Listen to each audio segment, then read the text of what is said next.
Okay, good morning or afternoon, depending on where you're joining from today. My name's Paul Fisher. I'm a pre-sales engineer based out of the UK, but covering EMEA and I suppose further as well at times. Thank you for taking the time out to join us today. Firstly, before we start, I just want to hope you're all well and your families are well and keeping safe. With that, today we're looking at Parallels RAS and providing remote access to ensure business continuity. So just by way of an agenda, we'll have a quick look at who is Parallels, in case you've not heard too much of us before. That'll be just a brief introduction. Looking at some remote working facts and figures, and looking at the trends of how remote working's coming along. And then we'll get into an overview of Parallels RAS and a live demo. And then if we've got time, we can open it up for Q&A and briefly talk about next steps. So Parallels then, it's a global company, offices dotted all around the world, millions of customers, business to consumer and business to business customers. A lot of the sort of Fortune 500 as well are using our products. Fairly recently, we became part of the Corel family, which is great. Give us even more presence and more resources to invest in RAS and our other products. So, speaking of the other products, our current portfolio looks a little bit like this. Over on the left, we have Parallels Desktop, and that's really what we're most famous for, and actually where the name Parallels came from, and that's about running Windows applications and desktops in parallel to your Mac applications on your Mac. We have Parallels Toolbox for Windows and Mac, which is a bunch of really useful tools for everyday tasks. Parallels Access, just to provide simple remote access to maybe your PC or maybe your server from wherever you are. And then we have Parallels RAS, or Remote Application Server, which is its true name, but we shorten it to RAS, which obviously we're going to be talking about today. And then finally, on the right, we have Parallels Mac Management, which is a plugin for SCCM, and that allows you to manage your Mac estate within the same infrastructure as your Windows estate. So essentially it's to plug into SCCM to help you do that. Okay, so looking at some of the key facts and the trends of recent. So 50% of the US and UK workforce will be working remote by 2020 from Forbes.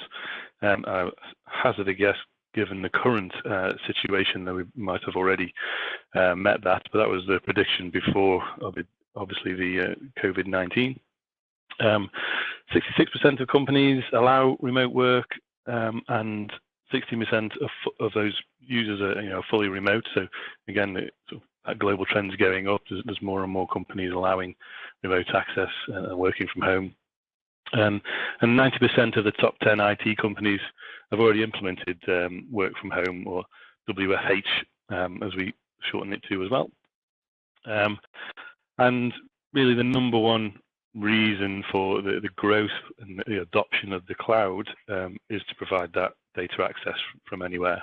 So definite trend of moving and allowing and opening up remote working opportunities, even before the current situation, which has just accelerated it considerably.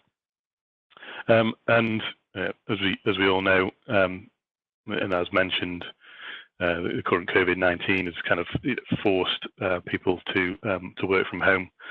And I guess what we can do with work from home is get your businesses back to working near normal capacity, as opposed to maybe just a skeleton capacity, with the social distancing within offices.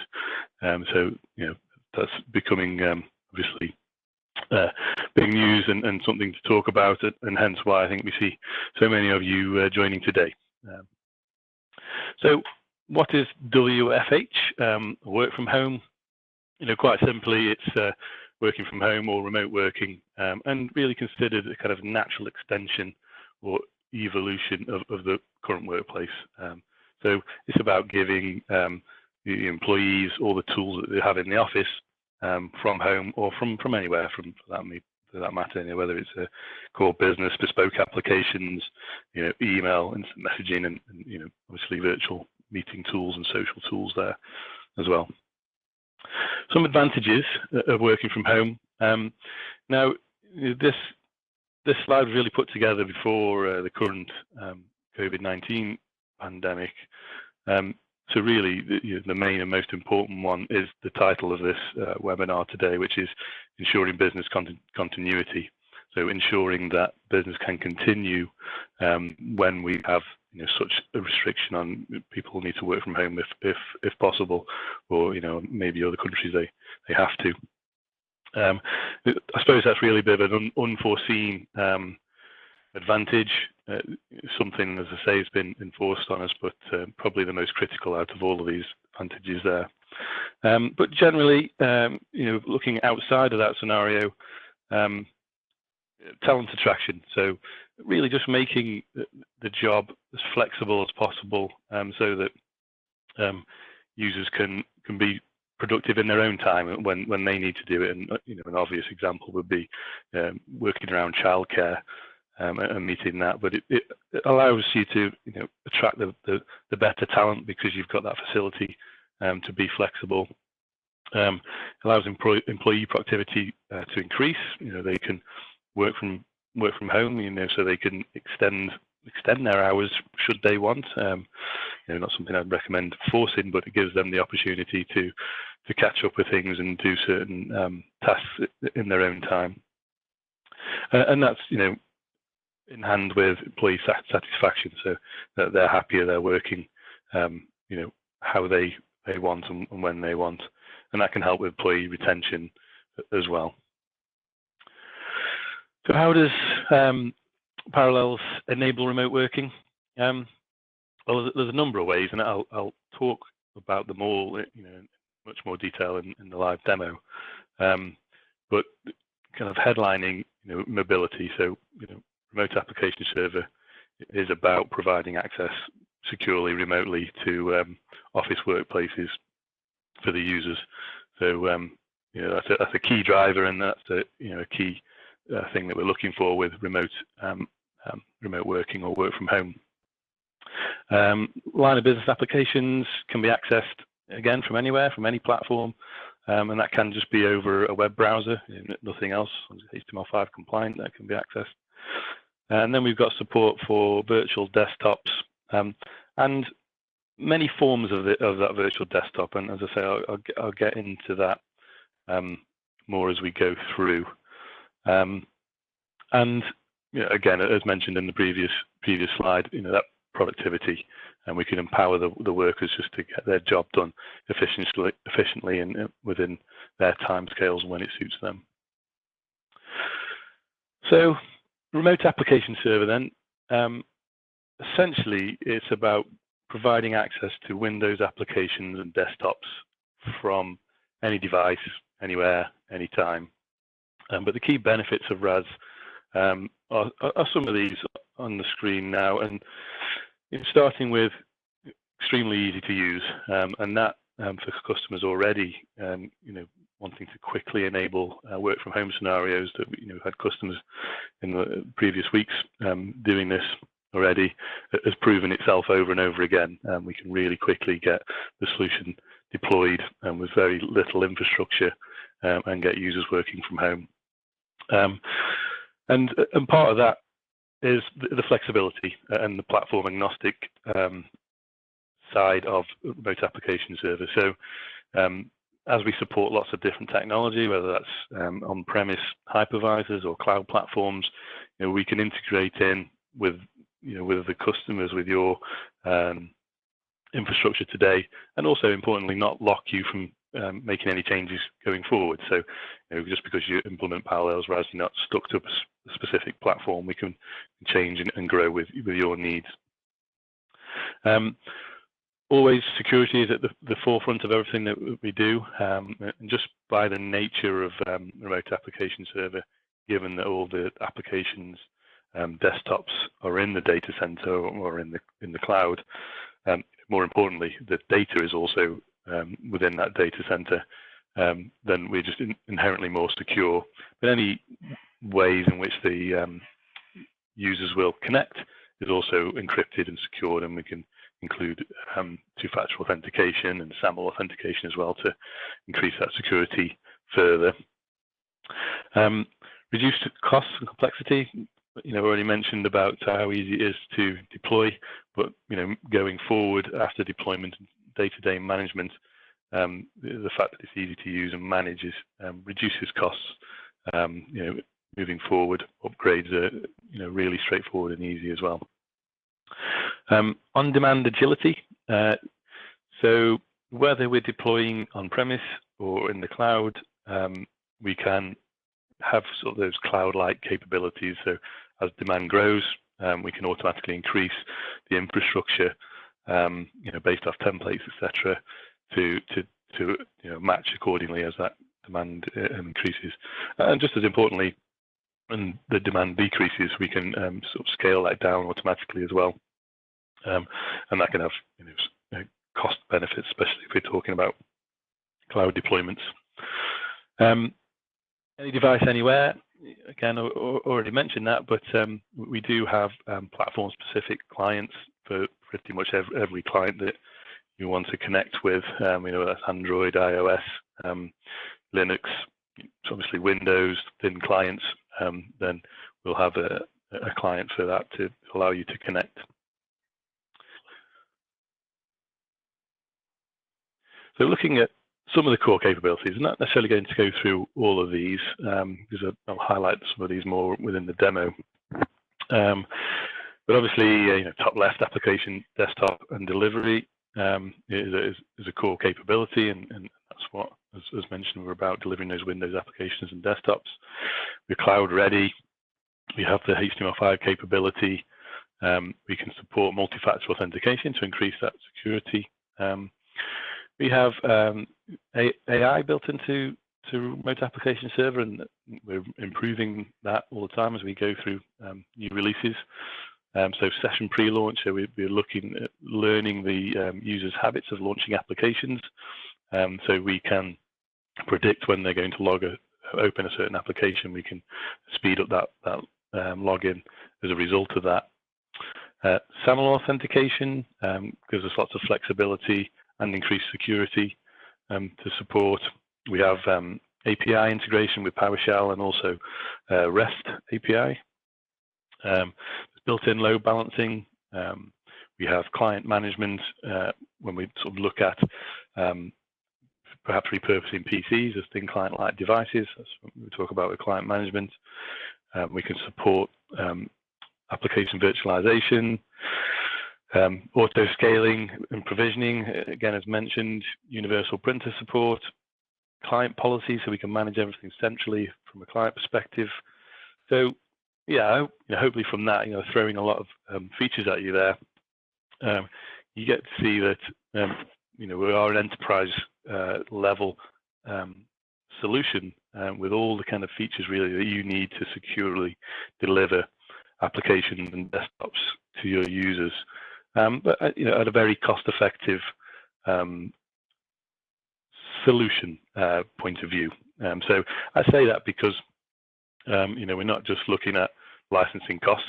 We're looking at being able to deliver the right desktop to the right user, and not, let's say, pushing desktop-based VDI to all our users just because a small handful of users need them. We can deliver the right desktop to the right user. So nearly at demo time already, but just a couple of slides just saying what some of our customers are saying, and really it's focusing around being able to quickly provide a solution and get users access to their desktops. So here again, Parallels RAS makes it simple for IT admin to support any device that the students and teachers prefer to use, and save us hours of setup time. So it's more of a sort of bring your own device, I guess, reference. And here we go again. So Parallels RAS was easy to deploy. It allows us access to applications from anywhere, from any device, including Chromebooks. Okay, so let me come out of this screen and minimize this. So I'm going to start from the administrator side. So I'm just bringing up this connection. So I've already connected to my one of my servers. I've already opened the management console, so that's what we're looking at here. I've gone to the farm section and I'm looking at a particular site. So under farms, we can have multiple sites, and they can constitute many different things. It can be, we could have many on-premises sites, to many different locations within the organization, or maybe we have one on-premise site and another site that's in Azure. If you wanted, you could have another one in AWS as well. And that means we can manage those sites under this farm all from the one console. And actually, we can manage multiple farms as well. We can connect to different farms if we want to, if they're sort of isolated environments for different customers or different data centers. I'm looking at the design of this particular site. It's a good place to start. Gives you, a feel or an overview of what a fairly typical solution might look like. Obviously, this is my lab, and we can obviously deploy in different scenarios if we're talking about DMZs, and depending on the numbers and the type of desktops we're delivering, this could change. So this is a dynamic diagram. As we add components to it, it will change to reflect. But up at the top here, we've got the secure client gateways. They do two things. They provide the HTML5 portal, which I'll show you shortly, and also the secure remote proxy. So when users are connected remotely, from home, they will connect over a secure port, 443 typically. So we don't need to expose 3389 or anything like that. And then they will be connected to their back-end infrastructure, which I'll go through in a minute. Then we have the publishing agents, which is essentially the brains of the solution. So it's involved with lots of things when it comes to authenticating users, applying that additional two-factor authentication or SAML authentication. It's involved with presenting what applications, the users, applications or desktops that the users can are entitled to and can access. It's involved with load balancing when we're looking at the session host servers. So as I say, it's the brains of the solution. Now, what's key here is you might notice I've got these host names here, RAS1 and RAS2, and they're sort of depicted on both. I've basically got two virtual machines in my lab, and I've doubled up the roles. So they're hosting both the secure client gateway and the publishing agents. But with that, I have a highly available and highly scalable solution, with just the two virtual machines. Now, in addition, I should mention that we would typically have the Parallels RAS HALB that sits in front of the secure gateway to load balance those, and they're configured over here. And as a side note, everything that I talk about component-wise is included in the RAS license. So there's no additional, you want to connect remotely, or you want to deploy in the cloud, or you want to support this hypervisor or this hyperconverged platform. You need a separate license. It's none of that. It's all the same license. And that high availability is without the requirement for an expensive, centralized, highly available database server or data store. And so, really, with those two VMs, very simple infrastructure can provide us a highly available, highly scalable solution. And then we've got the back-end infrastructure. Now, up at the top here, we have session host servers, or terminal servers, as we used to call them. Now, these really are the most cost-effective way of providing access to applications or desktops. So depending on the number of users you want to support from home. It could be that you stand up a solution with a couple of virtual machines, and actually you can enable a session host role on here as well. So a couple of virtual machines there, and you could be supporting get close to 100 users for their applications, potentially depending on the size of the servers we set up or the instances that we set up. So yeah, from these we can publish applications and desktops. We call that session-based VDI. Again, many to one, so a cost-effective way. And also important to note with the flexibility within that, we can support operating systems as far back as 2008 through to 2019, which is good to note around application compatibility. So if you've still got let's call them legacy applications, maybe in-house developed applications that can only run on older operating systems, then we can support that and make users really sort of unaware of what operating system they're connecting from. We can just present the applications to them, and one can be from 2008, one can be from 2019, etc. Then we have sort of the traditional VDI, or what we call desktop-based VDI. So Windows 10. If we're looking at 1,000 users, you need 1,000 instances of Windows 10. Obviously, you can see there the impact on the infrastructure, but we can support that. And again, we can support Windows 7 through to Windows 10 within that within those environments. So we could have different groups of those VDI servers. And then finally, we have remote PCs.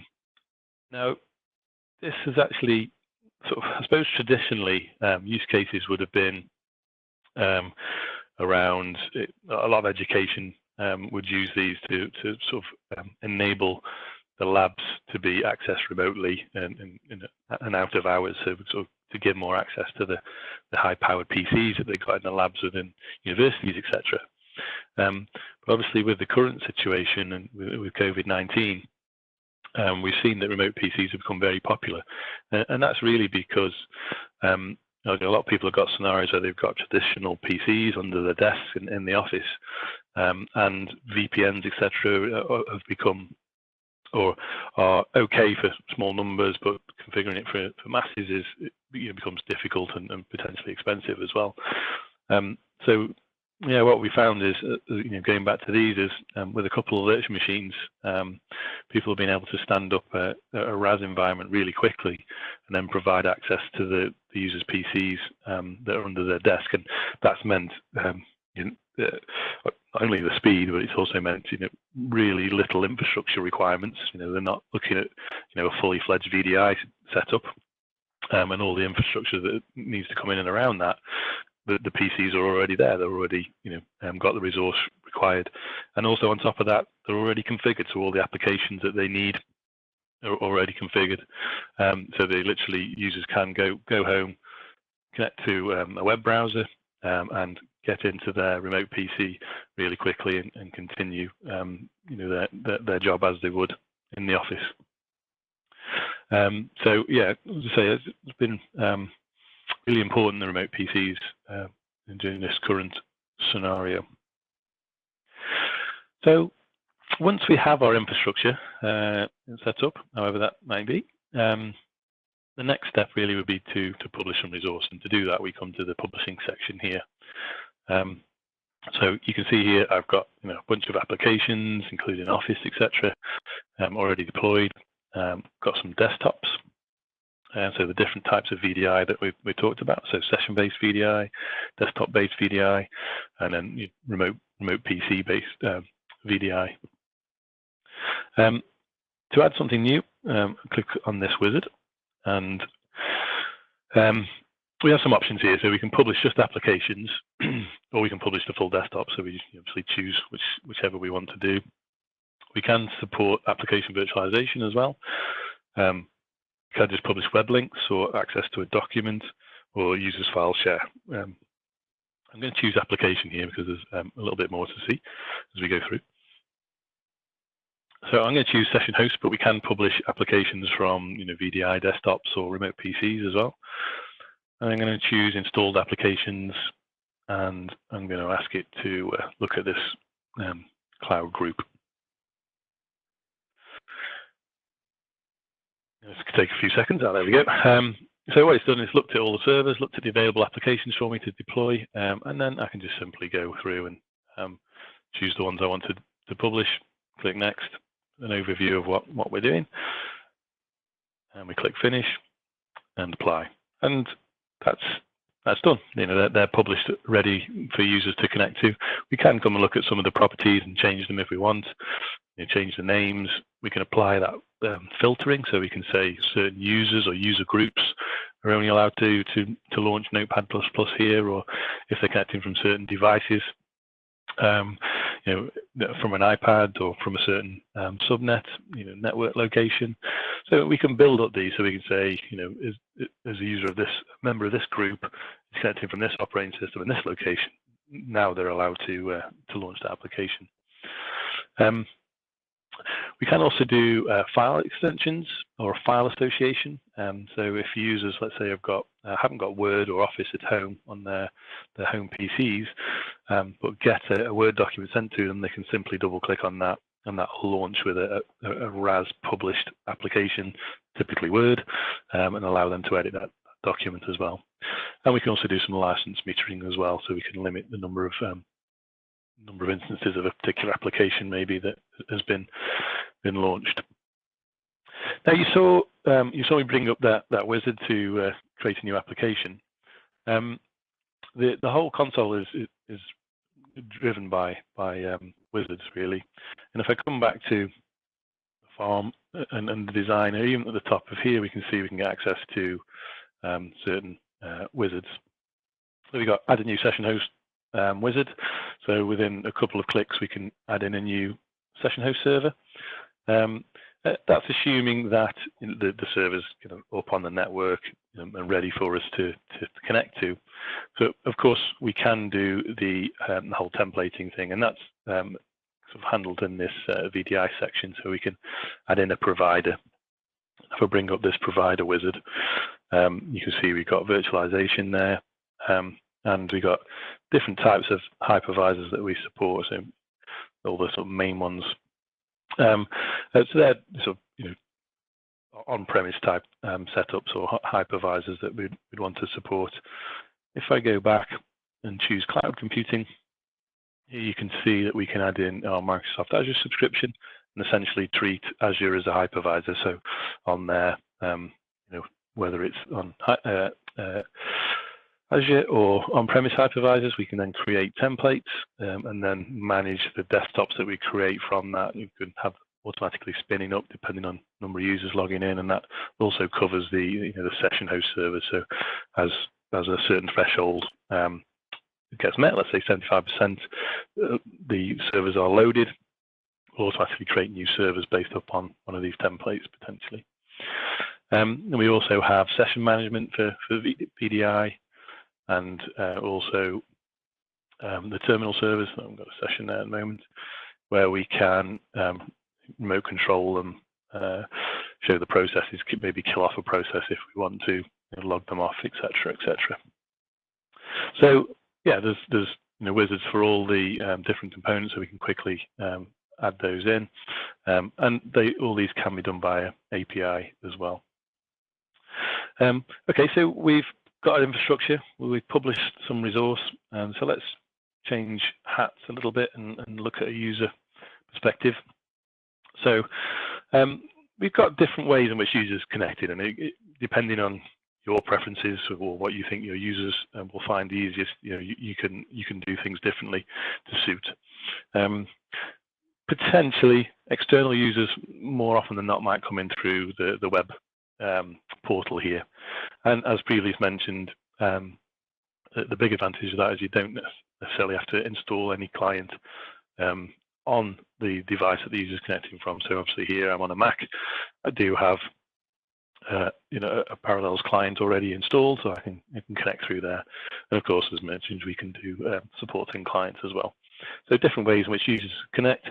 Let's start here through the portal. So we go ahead and log in. Now it checked during that login process that I got the client installed. So by default, if I double click, it'll launch with that client. But what I want to show you first is the launching of applications within the browser. So to do that, I'm just going to force it to go into HTML5. So I'll right-click, choose HTML5, and we just give that a few seconds while PowerPoint loads up. So it's a new session that we've created in there. So there's PowerPoint. So I'm going to create a document. And let's create another one as well. Go with this one.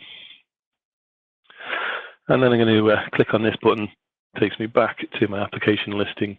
I could also launch things from my favorites as well. But I'm going to launch Word as well.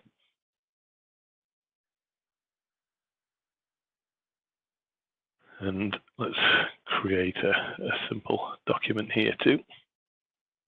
Now, the reason for opening a few applications and creating those documents is, even though we're not connected to a full desktop, and again, we're just purely all within the browser here, I have the ability, or we have our own taskbar, if you like, to be able to flick between the different documents that I've got open, and then different applications as well. So I can flick between that, and obviously I can keep opening more. And that's very similar across all of our clients. The platform-specific clients. So if you connect through an iPad, etc., there are lots of enhancements to allow you to launch applications, desktops, quickly flick between those applications and documents, and zoom in. Support thumbprint, security login. So enhancements to the virtual keyboard as well. We can create one buttons for various keyboard combinations. So lots of things to really make those smaller form factor devices usable. Of course, going back to the screen here, we can also launch full desktops. Again, I'll force that in HTML5. This time it opens in a tab. And as you can see, it's a Windows 10 any second looking desktop. But this is actually what we call session-based VDI. Now, we do still, well, we've got some various features here, so we could go full screen. I can upload and download files, go to the shortcuts, clipboard support as well, and also the universal printing, works even through the HTML5 browser too. Okay, so let me minimize that and bring up this client here. So if I connect here, I'll just do a quick refresh. You can see the new applications that we've deployed. I can just go ahead and launch them from here, or as a user, and this can be done as administrator as well, I can send that shortcut to my desktop. And here's one that was automatically created when I logged in. So access to desktop-based VDI, but I might also want to look at or create a shortcut to my remote PC. Not that one, this one. So yeah, created lots of shortcuts there. Now that means really that as a user, I don't have to go to a web page. I don't have to open a client. I can just launch resource from shortcut on the desktop, and also in the Finder, so all the applications are available and searchable in the Finder and in the Windows world in the Start menu, and also on Android we can create the shortcuts as well. So it looks like an Android app, but actually it's a published app from Remote Application Server. So yeah, to give you an example of connecting to a remote PC, and this is my PC. So if we take the scenario of I'm working from home, which I am, and I want to connect to my PC in the office, then I can just simply click on here and then get connected to that device in my office. So again, nothing too much exciting here. So Windows 10 actually is a Windows 10 desktop. So it looks similar to the session-based VDI that we saw, but that's actually a remote PC. So really easy to access a PC under my desk and continue working with all the apps that we've got there. And just to give you quick example of this Notepad++. So this is, a published application, but rather running through the web portal that we saw. It will appear that it's running on the Mac device here. So now I don't want to update it. So there we go. Notepad++, and you probably know it's a very Windows application, but it looks like it's running on the Mac here. So yeah, we have choices. We can deploy full desktops. We can get them back to their PC under the desk. We can deploy a VDI for them, or we can deploy session-based VDI, or we can just publish the business critical applications directly to the user, and they can get access to that in much the same way as this Notepad++. Okay, so let's go back to the console here, just to highlight a few other things. So universal printing as mentioned. We also got universal scanning support. The device manager that I mentioned earlier, so you can see all the clients that have connected. But we can apply Windows devices and maybe pop them in a group, and then we can get some further management of those. So we can change some OS settings. We're not replacing the OS, but we can replace the desktop. We can put it kiosk, create a kiosk mode. So it just streamlines the user login process for the users. So as I said, if we're thinking of repurposing PCs to make them a thin client-like device, maybe that's a short-term thing before you look at thin clients on phase 2, let's say. Then we can help with that. We can see we can disable print screen, removable drives, change some firewall settings. We can enable shadowing. So that allows us to, if we're giving this console to our help desk operatives, they can power manage those devices. Actually, we can schedule those tasks as well. They can also shadow that device to help the user if there's any issues. So, in addition to shadowing sessions, we can shadow those devices if they're managed to. Policies, really important, really useful. Policies are essentially, I categorize it into two sections. Security, we might want to manage things from a security perspective, and then also just general management of configuration that we don't want users to be worried about. So we can do that through policies. So we might say, okay, external users, we don't want them printing. We don't want them being able to copy any data in and out of the environment. We really want to secure that data and keep it in our data center. Then we could apply some policy, so we can say, printing, we'll switch that off, clipboard will disable, drive redirection or file transfer, we'll switch all those off. It might be for a certain set of users, other users, CEOs, etc. We might trust them, so we can give them a policy that would allow those things. And then, as mentioned, just general settings. So we might want to tweak the performance settings. We might want to stop them from saving passwords in the client. We might want to manage the primary and secondary connections, which is a really useful setup or function. So if the primary connection doesn't respond, we can get the client to automatically connect and try a secondary connection. We can have multiple secondary connections too. So a really simple way of DR. So we could have a 2-farm scenario. Main farm is on premise, second farm is in the cloud, all set up to scale up based upon demand. And if the primary connection fails, we'll automatically log the users into the secondary one. But yeah, policies allow us to manage all those things centrally. And then finally, we have monitoring and reporting. And again, just to stress that all of these are part of the RAS license. So if you want monitoring and you want to enable reporting, you don't have to get a different license. It's just the one, and that license is also based on concurrent usage. So if we do have a user that's got some published applications from some session host servers and connected to remote PC, then that's just consuming one RAS license.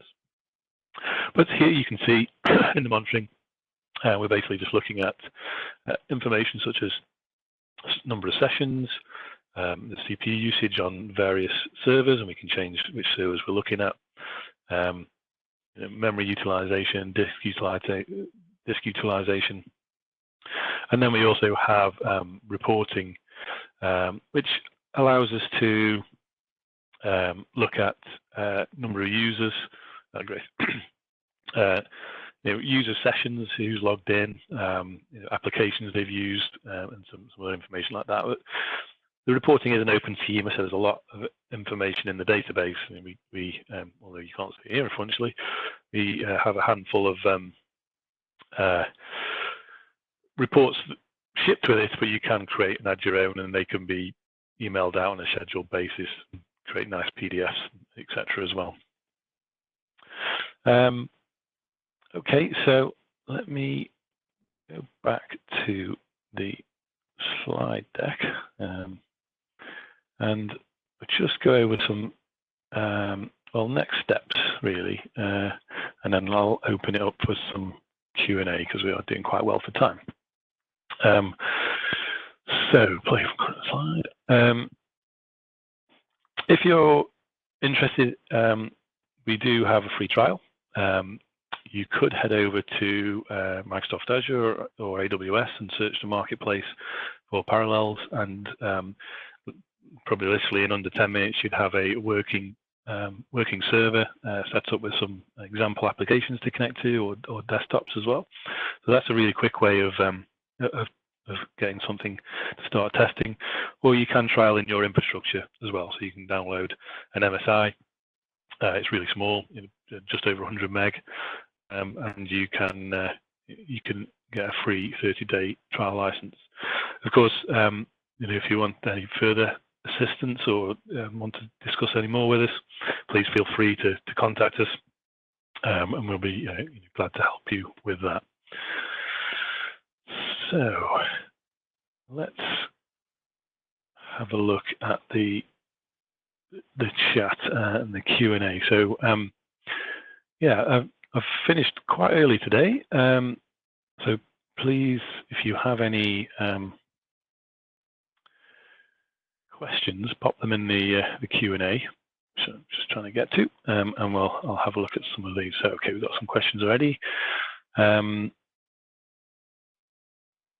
Is it multi-tender for one single installation? Can we have different clients, different groups? Okay.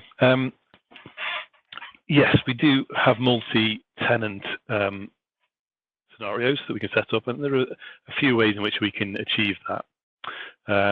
We can have a shared environment, which could be a one farm setup, where users are sharing the same infrastructure.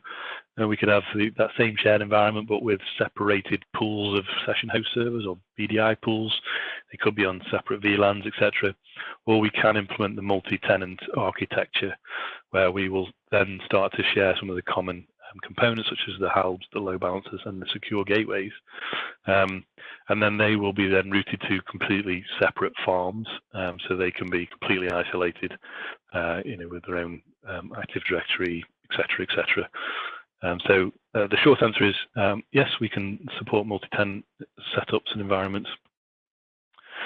Let's see if we got any more.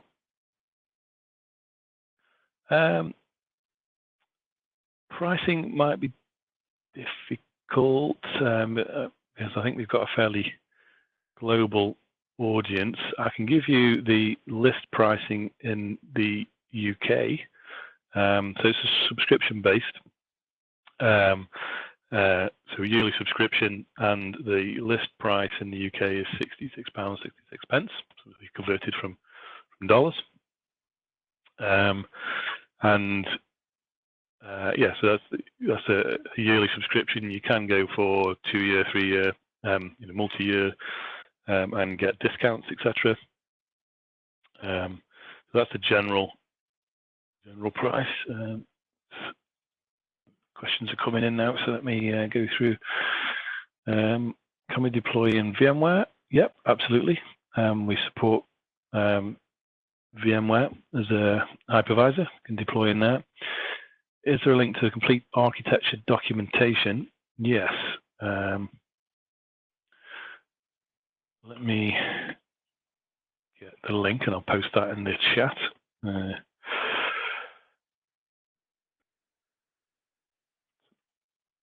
Bear with me 2 seconds. If you go to parallels.com, you will be able to find it, but let me post that in the chat.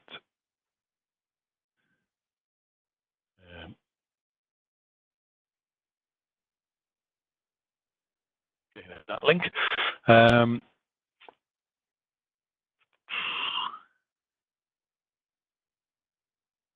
have a question saying, can you reach me? Yeah, if I pop in my email address in the chat window, please, if you want any more information or any more assistance, please email me there.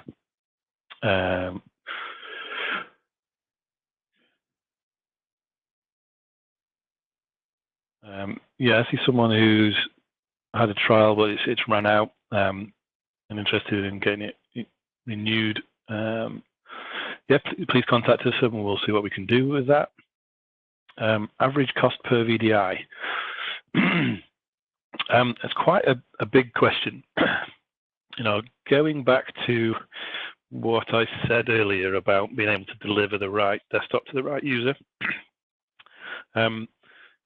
So going back again to we can deliver session-based VDI, desktop-based VDI, and remote PC. I mean, there is server-based VDI as well. The most cost-effective is session-based VDI because we can get many users connecting to one instance. We do have on that resources link that I've posted some white papers on deploying on in Azure that does go into costings and looking at the most cost-effective instance to deploy. There's a question there of scaling up, scaling out with the instances. So we do look at that, but it really does depend the cost. On are you deploying in the cloud? Are you on premise? What's the hypervisor that you got? What storage? That can range wildly with the costs. So a little bit difficult, unfortunately, to say the average cost per VDI, but you can bring the solution right down using session-based VDI. Actually, also on the resource links, there is a white paper looking at comparing costs between Parallels, RAS, and Citrix, and that we can be up to 50% cheaper than Citrix as a solution, so that might be of interest to you.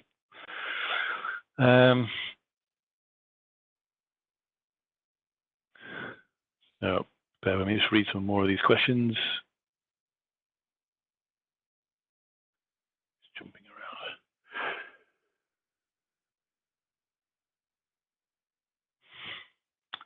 around. VDI setup, can we have something for remote support apart from VDI? Yeah, you can use remote PCs, so you can just very little infrastructure. You can connect back to the PCs in the office.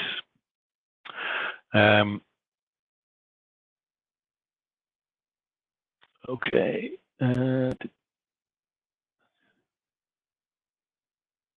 Someone else is asking about the cost effectiveness of RAS compared to Citrix.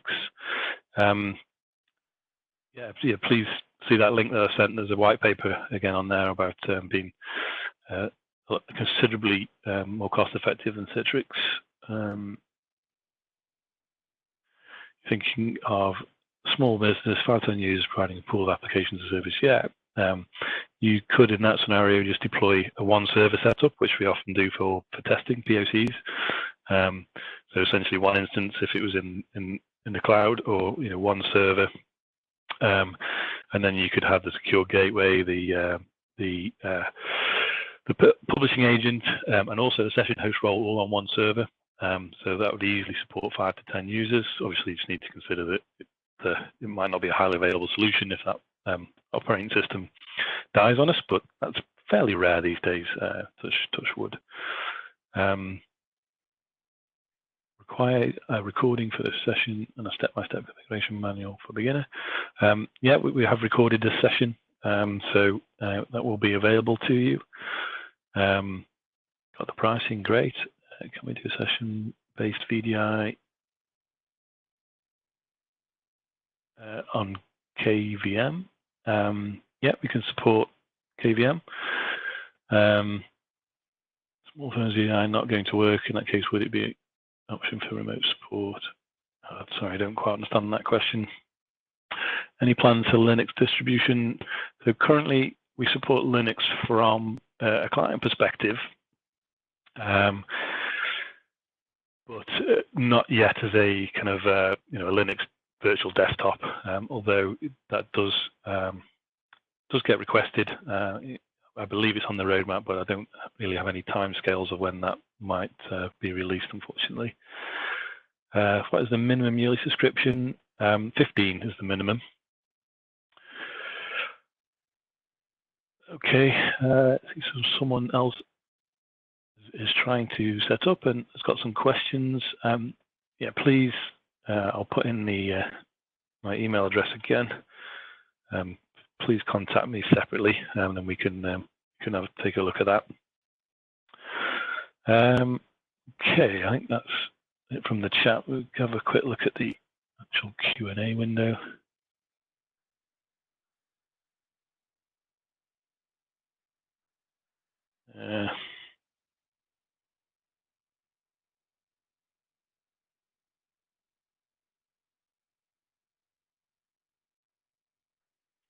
I've got someone asking a quite a specific application question around Sage 300.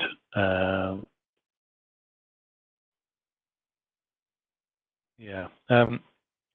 Again, it might be best to contact me and we can take that offline and talk about it a bit more.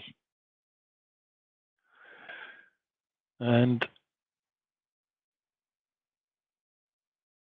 I think that's the questions all starting to dry up. So that leaves me just to say thank you very much for joining me today. Hope you found that useful, got some useful information on that. And really the takeaways are sort of different ways in which we can provide remote access to enable that business continuity. And obviously there's various advantages in doing that, especially in the current environment. So yeah, again, thank you very much. I popped my email address in a few times, so as I said, if you've got any questions, please reach out. So have a good day, keep safe, and hopefully speak to you soon. Bye-bye.